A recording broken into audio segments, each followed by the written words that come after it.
तो अपने ही आज्ञा के उल्लंघन का जो दंड मैंने निश्चित किया था, इस दंड का दंश अपने भाई को कैसे दे दूं मैं? कैसे ही अपने भाई को मृत्यु दंड दे दूं? नारायण मन नर की पीर पुकारे, त्याग लखन के रह राम विचारे।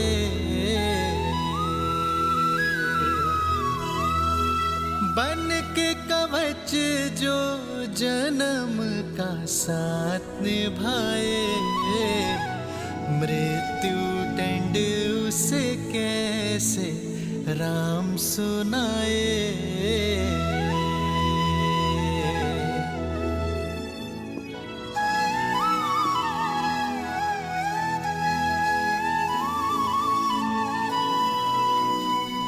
भैया,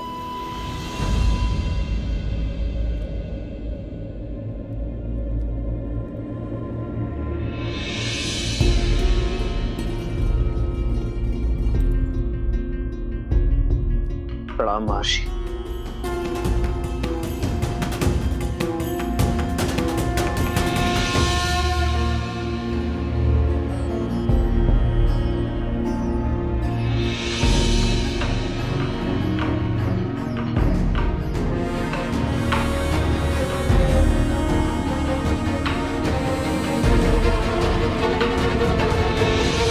आपका कथन उचित है महर्षि।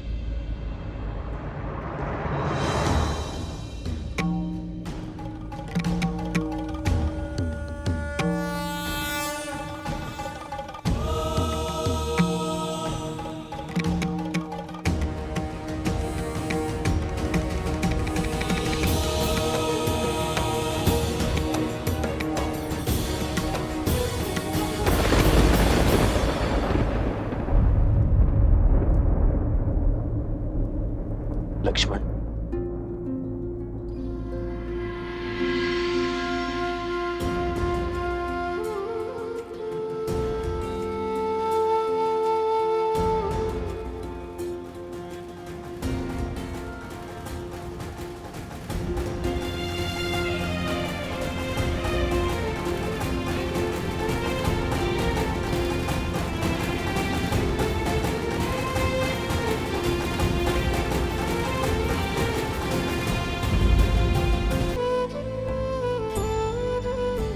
भैया, मेरे भगवान, मेरे भैया प्रभु श्री राम ही हैं। और यदि मेरे भगवान के ऊपर किसी ने शास्त्र उठाया, कवच ये लक्ष्मण होगा है।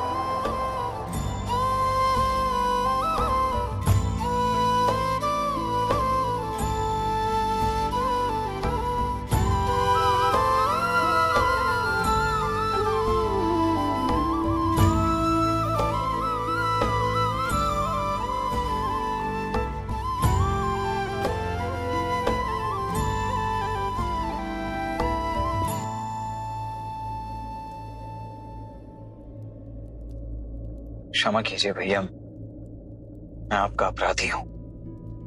मुझे खेद है कि मैं आपकी आज्ञा की अवज्ञा करके भीतर कक्ष में प्रवेश कर गया। मैं जानता हूं कि आप इस बात से अत्यंत व्यथित और विचलित हो गए, और मुझे इस दुस्साहस के दंड का भी भान है। आपकी चिंता का यही कारण है ना भैया। भैया, यदि मैं ऋषि दुर्वासा को भीतर नहीं आने देता तो तुमने जो भी किया अपनी प्रजा और प्रजावासियों को बचाने के लिए किया। लक्ष्मण, तुम्हारा उद्देश्य ऋषिवर को रोकना था। यदि तुम चाहते तो किसी सेवक को भेज सकते थे, किंतु तुमने ऐसा नहीं किया।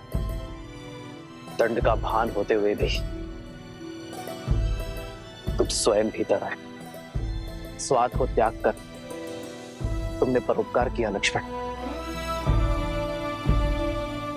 और इसीलिए तुम दंड के भागी नहीं हो। तो भैया, अयोध्या के नियम और अयोध्यापति के वचन उड़े नहीं जा सकते। नियम और वचन धर्म की रक्षा के लिए होते लक्ष्मण, और तुमने अपने कर्म से धर्म की रक्षा की है। तुम भीतर स्वार्थ के भाव से नहीं, निस्वार्थ भाव से आए थे। मृत्यु को भय त्याग कर रहे थे, और इसलिए तुम्हारा दंड क्षमा योग्य है लक्ष्मण।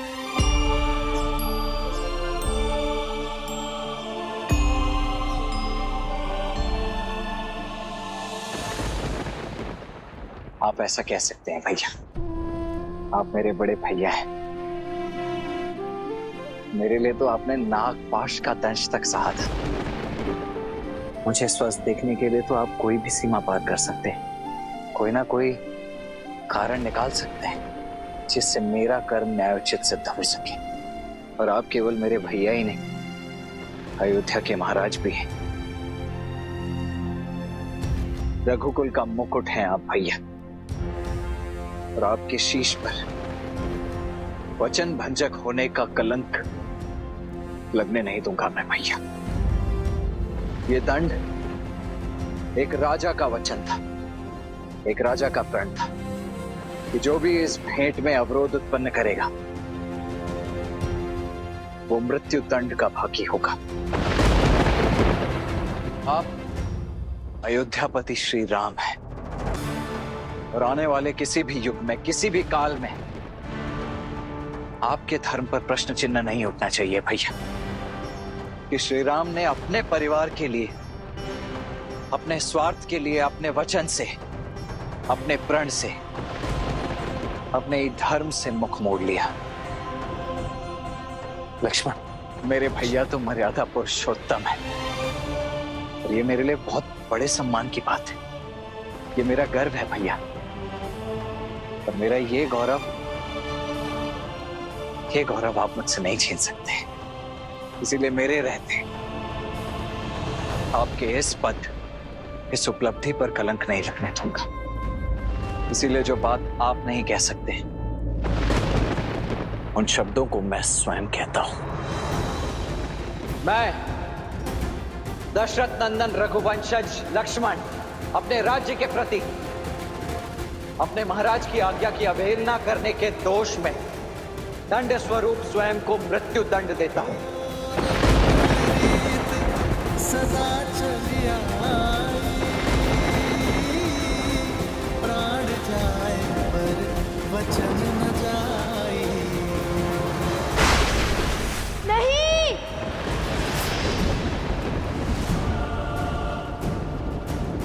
कुछ क्या हुआ? तुम ठीक तो हो ना? मैंने बहुत बुरा स्वप्न देखा हनुमान जी।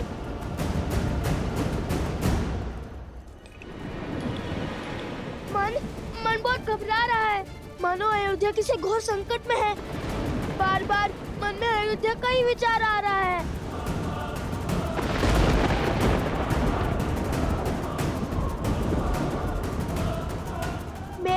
मेरे स्वप्न का क्या कारण है?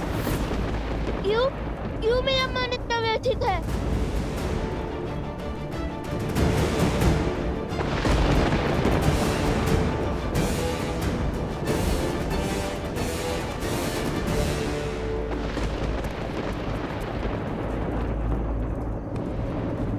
मेरी विनती है हनुमान जी, अयोध्या जाकर पता लगाइए कि वहाँ सब कुशल तो है ना? वैसे तो मैं कभी भी अपने प्रभु की आज्ञा को नहीं टालता,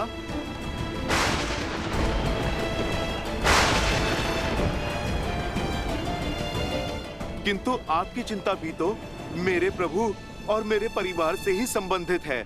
इसीलिए मैं अयोध्या अवश्य जाऊंगा। यदि अयोध्या पे संकट के बादल मंडरा रहे हैं तो आप निश्चिंत हो जाइए। मेरे रहते मेरे प्रभु श्री राम और उनके परिवार पर कोई आंच नहीं आ पाएगी। जय महावीर हनुमान, जय श्री राम। बजरंग बली हनुमान, जय जय महाबली हनुमान। कुमार कुश को अकस्मात ऐसा स्वप्न आना और मेरे हृदय का घबराना मात्र संयोग नहीं हो सकता। हे महादेव, अयोध्या पे संकट का कोई मेघ बरसने मत दीजिएगा। मेरे प्रभु के नगर को विपदा की हर एक आंधी से बचाइएगा। जय श्री राम।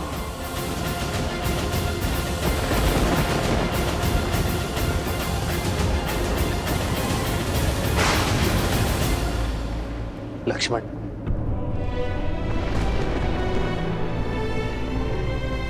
तुम धर्म की रक्षा के लिए अपने प्राण तक दांव पर लगाने के लिए सच हो गए। गर्व है मुझे तुम पर, तुम्हारी धर्मनिष्ठा पर। धन्यवाद भैया। मुझे ज्ञात था कि आप मेरे निर्णय के कारण को अवश्य समझेंगे और इसमें मेरा साथ अवश्य देंगे। किंतु निर्णय एक का पक्ष सुनकर नहीं लिया जाता लक्ष्मण। अब तक मैंने तुम्हारी बात सुनी और समझी, अब बारी तुम्हारी है लक्ष्मण, अयोध्या के महाराज की बात सुनने की। और मैं तुम्हें आदेश देता हूं कि अभी इसी क्षण से इस चर्चा को समाप्त कर दो। परंतु भैया। हाँ लक्ष्मण, मैं इस चर्चा का अंत करना चाहता हूं। सीता को खोने के पश्चात मैं अपने भाई को नहीं खोना चाहता लक्ष्मण। मैं तुम्हारी मृत्यु का आदेश नहीं दे सकता। क्षमा करें महाराज, परंतु अयोध्यापति के इस आदेश को नीति की स्वीकृति नहीं है। रघुकुल के सम्मान के लिए, वचन के लिए रघुवंशी अपना बलिदान देते हैं और इस बलिदान से मैं अपना पग पीछे नहीं ले सकता। लक्ष्मण महाराज, और बड़े भाई होने के नाते आपसे आज्ञा चाहता हूं, क्योंकि आपकी आज्ञा के बिना मेरे पग आगे भी कैसे बढ़ पाएंगे। ये पावन धरती छोड़ परलोक नहीं जा पाएंगे भैया।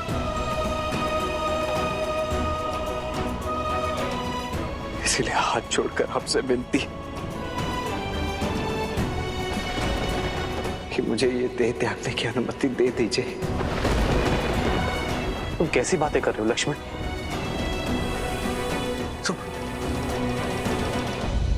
महादेव, श्री राम लक्ष्मण को सब सत्य बताकर स्वयं को और उन्हें इस पीड़ा से मुक्त क्यों नहीं कर देते? क्योंकि नर अवतार को भावनाओं के भंवर को सहना ही पड़ता है देवी। सुख, दुख, पीड़ा, आनंद, सबका स्वाद चखना ही पड़ता है। इस समय नर की देह में है नारायण। इस समय वो केवल एक भाई है जो अपने अनुज की पीड़ा से व्यथित है। संसार के पालन करता नारायण नहीं, जो सुख दुख मोह माया से परे हो। बैठो लक्ष्मण।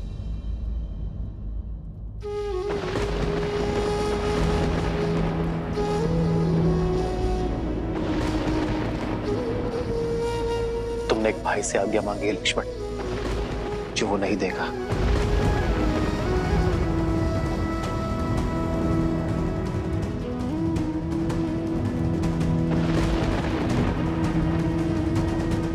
स्मरण है लक्ष्मण, गुरु वशिष्ठ के आश्रम में मैंने तुमसे क्या कहा था? तुम छाया नहीं हो मेरी, क्योंकि छाया तो अंधकार में साथ छोड़ देती है ना। तुम मेरी आत्मा हो, अगर तुम रूठे तो मैं नहीं। तुम ही बताओ लक्ष्मण, क्या आत्मा शरीर से पृथक हो सकती है? उत्तर दो लक्ष्मण। मैं कैसे आज्ञा दे दूं तुम्हें? लक्ष्मण, तुमने तो अपना जीवन, अपना सर्वस्व मुझ पर लुटाया है। मुझे कांटों पर ना चलना पड़े, इसलिए तुम सदा कांटों भरी डगर पर चलते रहे। मेरे और सीता के दास बनकर रहे हो तुम लक्ष्मण। सदा ही मेरा संबल बनकर रहे हो तुम। और तुम चाहते हो कि मैं तुम्हें अपने प्राण त्यागने की आज्ञा दे दूं? अरे तुम्हारे तो प्राण मुझ में बसते हैं लक्ष्मण। लक्ष्मण,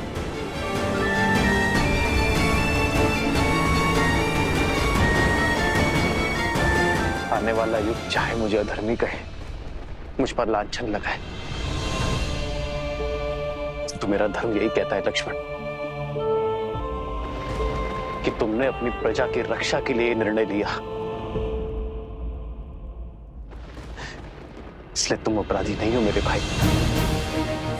लक्ष्मण, तुमने ये नहीं सोचा कि यदि तुम्हें कुछ हो गया तो मैं सुमित्रा माता को क्या उत्तर दूंगा?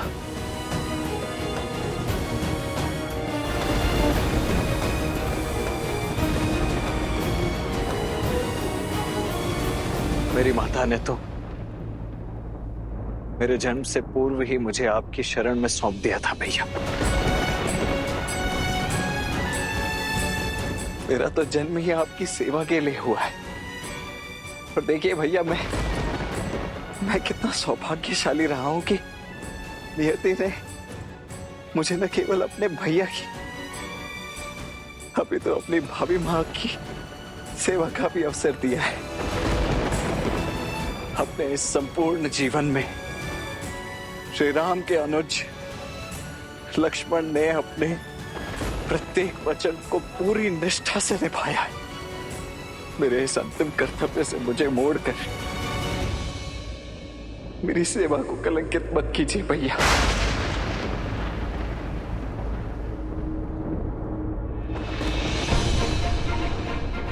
महाराज का आदेश वचन होता है भैया, और उसे निभाना, उसे संपूर्ण करना प्रजा का धर्म। अब आपकी आज्ञा का उल्लंघन तो कर ही चुका हूं मैं, परंतु उससे जुड़े आदेश को अवश्य पूरा करूंगा मैं। अपने जीवन के इस अंतिम कर्तव्य, अंतिम वचन को अवश्य निभाऊंगा मैं।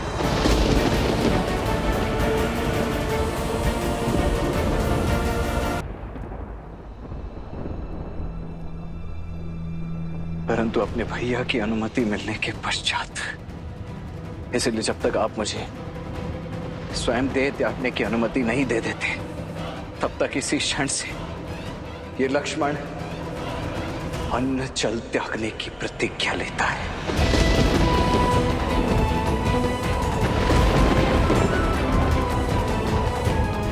नहीं लक्ष्मण, लक्ष्मण, ये राज परिवार, धन वैभव, स्त्री पुत्र,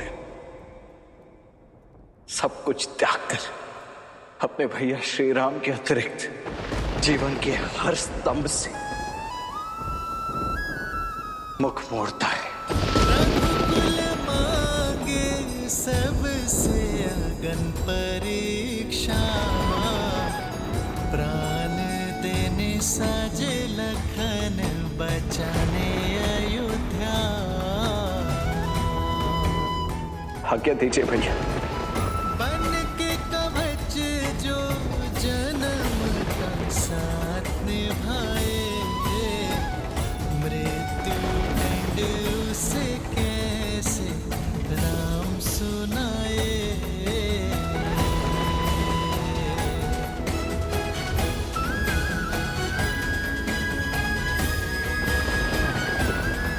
आदर्श और मर्यादा की है ये कथा महापावनम, काट मद श्री से मिला दे श्रीमद् रामायणम, श्रीमद् रामायणम, श्रीमद् रामायणम।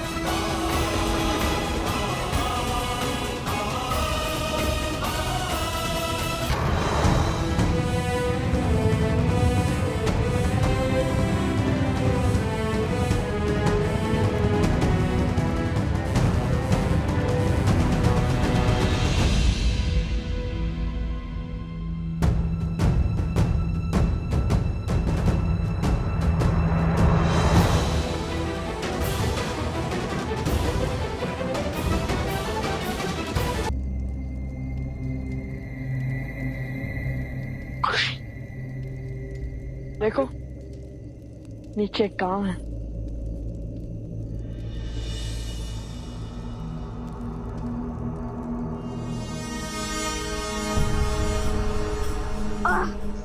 भैया किसी घोड़े रंजित का आभास है यहाँ। मन बहुत घबरा रहा है।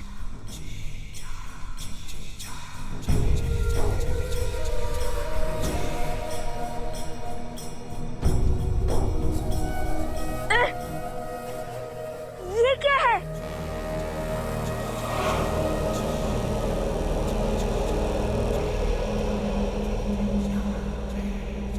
क्या अनर्थ हुआ है यहाँ पे?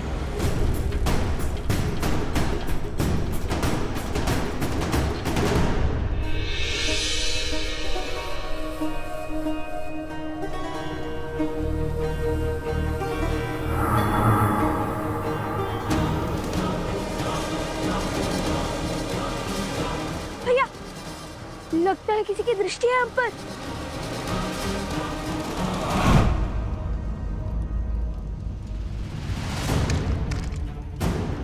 भैया, ये तो दलदल है।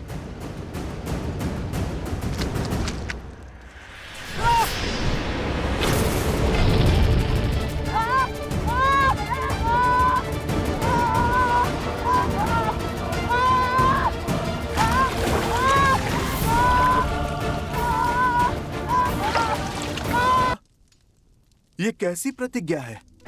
भला ऐसा भी क्या संकट आन पड़ा जो आपने अन्न, जल, घर, परिवार सब कुछ त्याग दिया? ऐसी कौन सी आज्ञा की आस है आपको प्रभु श्री राम से? भैया, आपको हुआ क्या है? आप मुझे कुछ बताएंगे?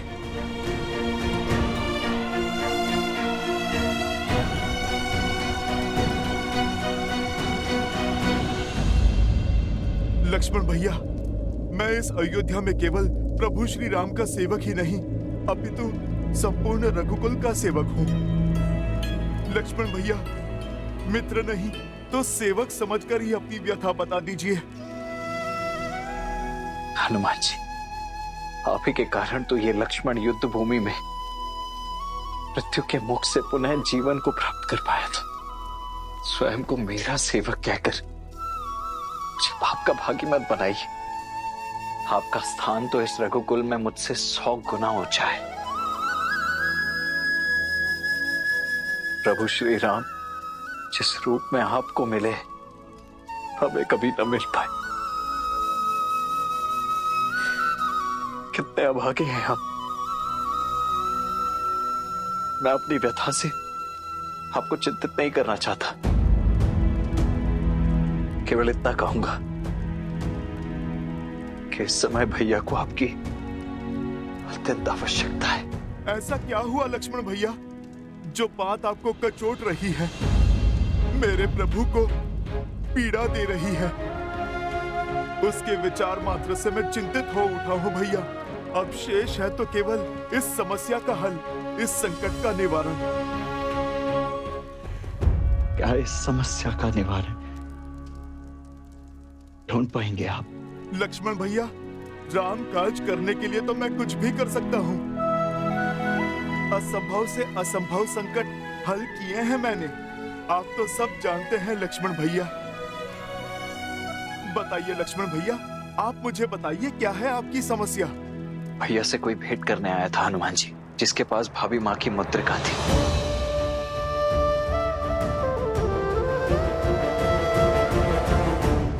जब मैं उन्हें भैया के कक्ष में लेकर आया तो भैया ने मुझे आदेश दिया कि उनके वार्तालाप के मध्य कोई भी ना आ पाए। लक्ष्मण, हम दोनों एक महत्वपूर्ण चर्चा में हैं। जब तक ये समाप्त ना हो तब तक कोई इस कक्ष के भीतर नहीं आएगा। फिर क्या लक्ष्मण भैया, किसी ने प्रभु की आज्ञा का निरादर किया?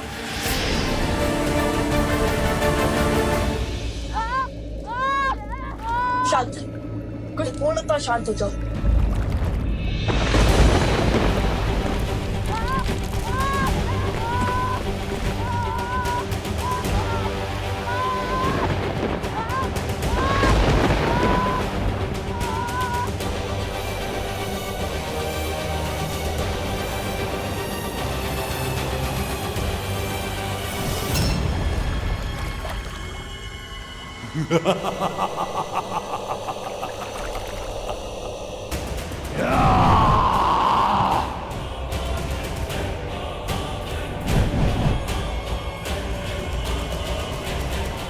कितना सुंदर क्षण है। अयोध्या के कल लव कुश मेरे पाश में फंसी गए, वो भी इतनी सरलता से। अद्भुत।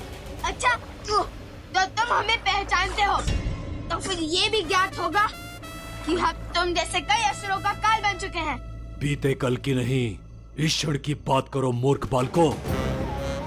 तुम्हें फंसाने में मुझे एक क्षण नहीं लगा। इतनी बड़ी बड़ी बातें करते हो, कदाचित तुम समझे नहीं कि तुम किस माया की चपेट में हो।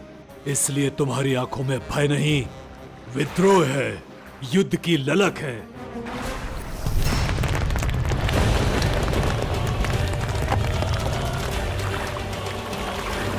अब मेरे अतिरिक्त तुम्हें इस दलदल से कोई नहीं निकाल सकता, कोई नहीं।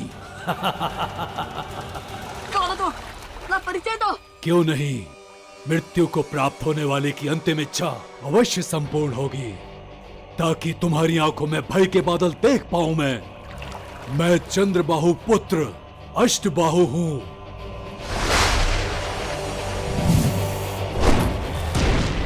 सहस्त्रमुख रावण का पौत्र अष्टबाहु।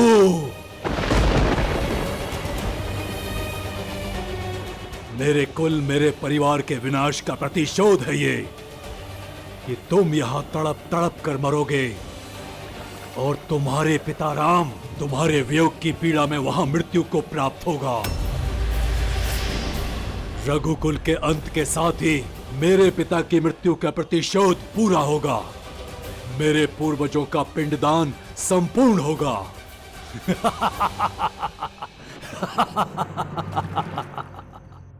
क्या लक्ष्मण भैया, आपके प्रवेश करते ही वो कक्ष से लुप्त हो गए?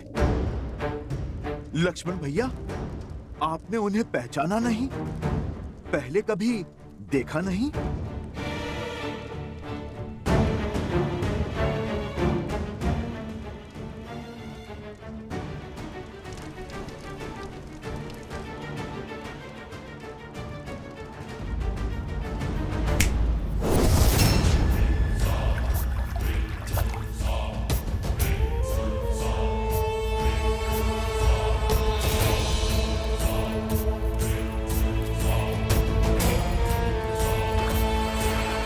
अब धीरे धीरे तुम दोनों मेरे बनाए इस दलदल में धंसते जाओगे और कुछ ही क्षण में मृत्यु को प्राप्त हो जाओगे।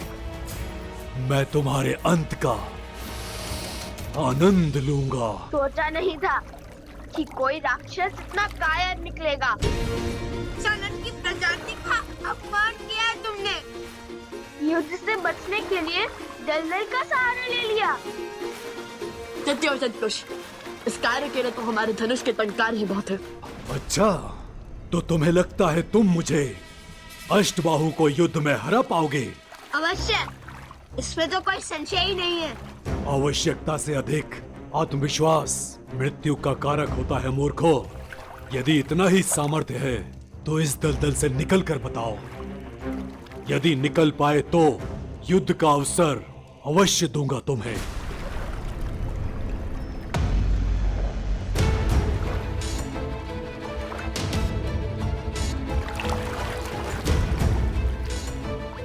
मूर्ख, कोई लाभ नहीं होगा इस वस्त्र का। यहाँ आसपास कोई वृक्ष नहीं है जिस पर लटक सको।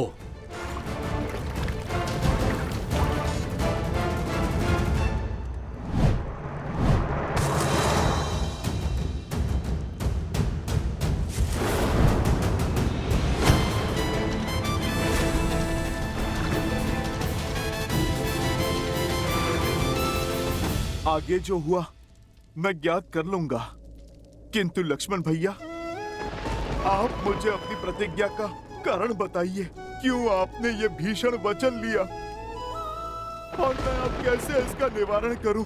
अयोध्यापति का आदेश था कि जो भी उस वार्तालाप के मध्य में आएगा वो मृत्यु को प्राप्त होगा।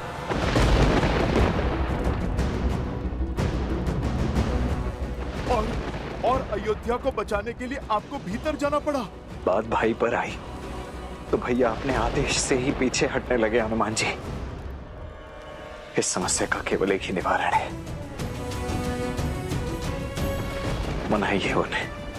आपको उन्हें कहना होगा कि वो मुझे मृत्यु का ये दंड भोगने की आज्ञा दे दे।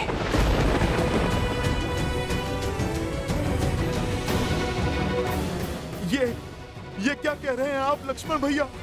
आपके बिना अयोध्या और अयोध्यापति दोनों अपूर्ण हैं।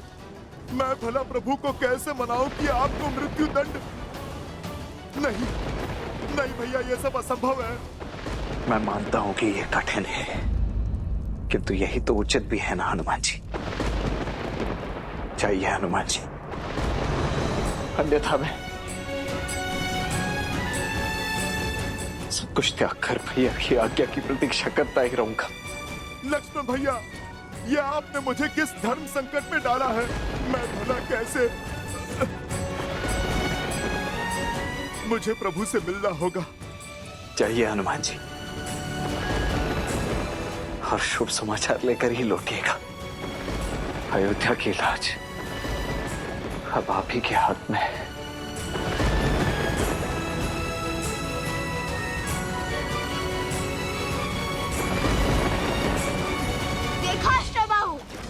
सियाराम के पुत्र लव कुश है असंभव को संभव कर देते हैं।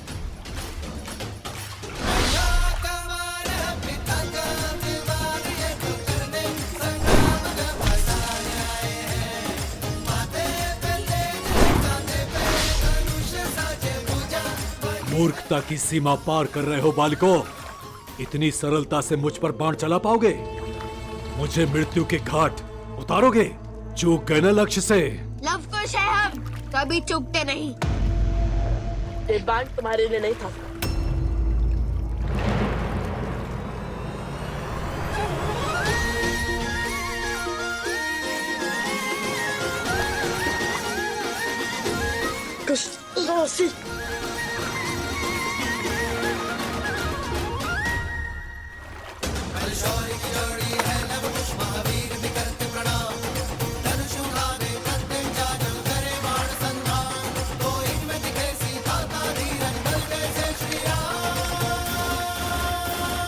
अति उत्तम, अर्थात तुम्हारा अंत इस दलदल के पास में नहीं, मेरी भुजाओं के पास में होगा।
हनुमान, तुम यहाँ?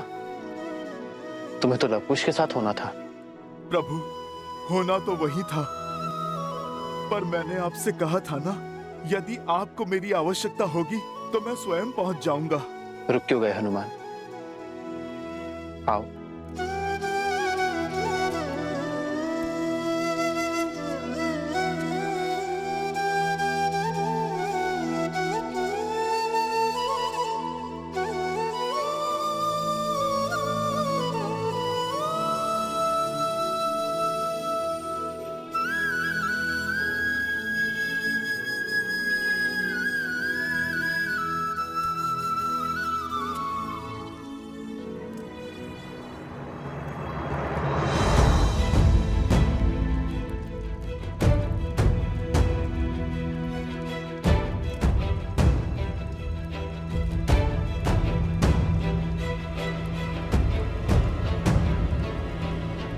लक्ष्मण, यहाँ?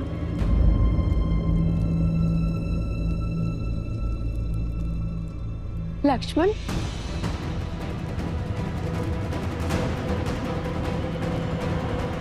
माता।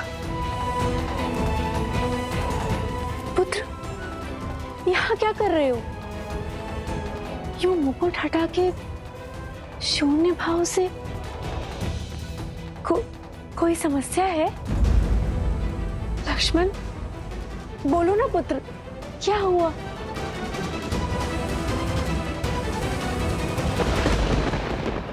ऐसा क्या कारण था हनुमान कि लौट आए? प्रभु, आपका काज बीच में छोड़कर मैं आना तो नहीं चाहता था, किंतु मुझे कुश के स्वप्न ने विचलित कर दिया प्रभु। उन्हें अयोध्या की और प्रभु आपकी चिंता सता रही थी, और यदि संकट मेरे प्रभु श्री राम पर है तो ये भक्त हर काज छोड़ने के लिए सज है प्रभु। प्रभु, मैंने कभी आपसे कोई प्रश्न नहीं किया, कभी भी आपके किसी भी निर्णय पर मैंने संदेह नहीं किया, किंतु प्रभु, क्या आज मुझे आपसे एक प्रश्न पूछने की आज्ञा है? आज तो राम के भाग्य खुल गए कि मेरा प्रिय हनुमान मुझसे प्रश्न पूछने के लिए आतुर है। अवश्य पूछो हनुमान। मेरे प्रभु, जिनके हर कर्म के पीछे उद्देश्य है, वो बिना कारण इतना घोर निर्णय कदापि नहीं कर सकते। केवल कक्ष में पग रखने के लिए किसी को मृत्यु दंड तो नहीं दे सकते।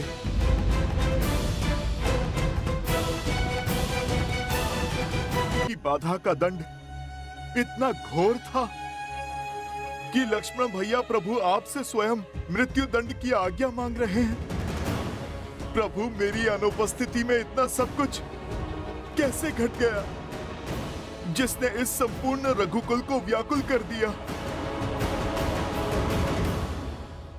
यदि हनुमान को इसकी भनक लगी तो महाबली किस रूप में आ जाएंगे और कितना प्रलय मचाएंगे ये तो मैं भी नहीं जानता काल पुरुष। और इसी कारणवश मैंने हनुमान को लवकुश के साथ अयोध्या से बहुत दूर भेज दिया।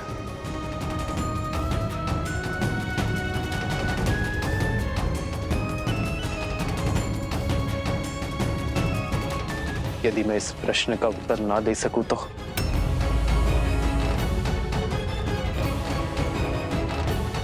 यदि मैं इस सत्य से आवरण ना हटाऊं तो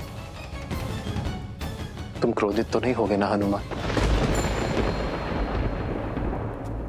प्रभु, मैं तो आपका सेवक हूं, इस रघुकुल का दास हूं। आपसे क्रोधित होने का अधिकार मैंने प्रभु स्वयं को कभी नहीं दिया। यदि प्रभु आप उत्तर नहीं देना चाहते तो फिर कोई बात नहीं, आपका ये मौन भी बहुत कुछ कह गया है प्रभु।